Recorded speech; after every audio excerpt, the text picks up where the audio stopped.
Bigyan mo. Bigyan mo. Na-truck nga, tinutulak, pati yung mga sasakyan. Bayanihan na lang dito. Dito, yan side dito.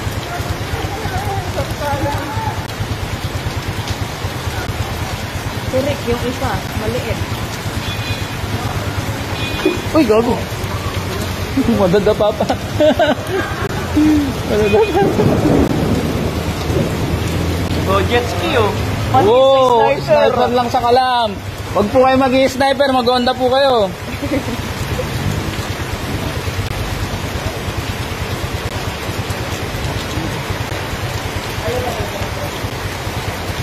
Yung truck.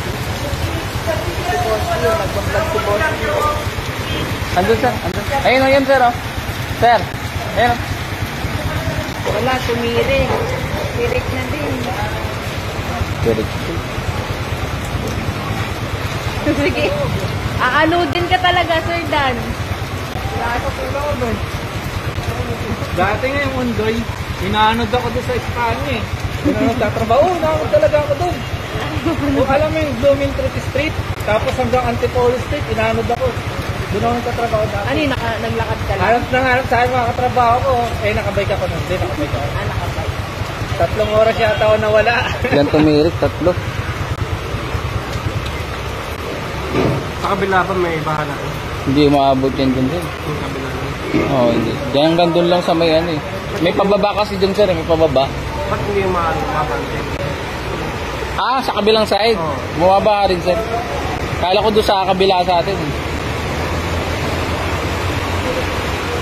Tapang nito. God.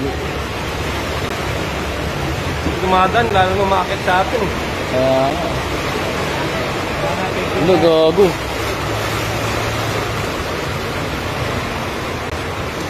Karasong ba? Yan, basura na pinatapon ni BJ. Babalik sa atin. Wala, hindi sa akin sir, sa taas. Pagod na si Kuya.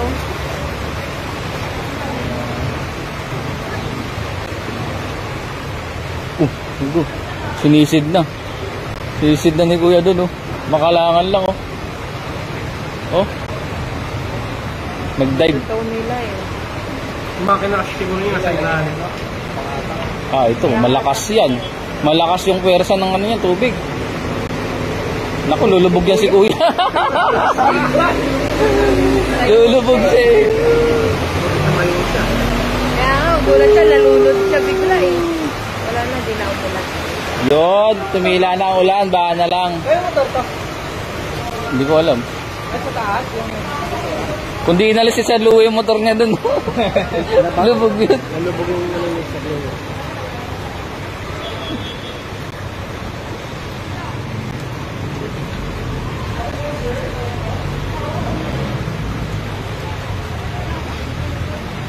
Amin po.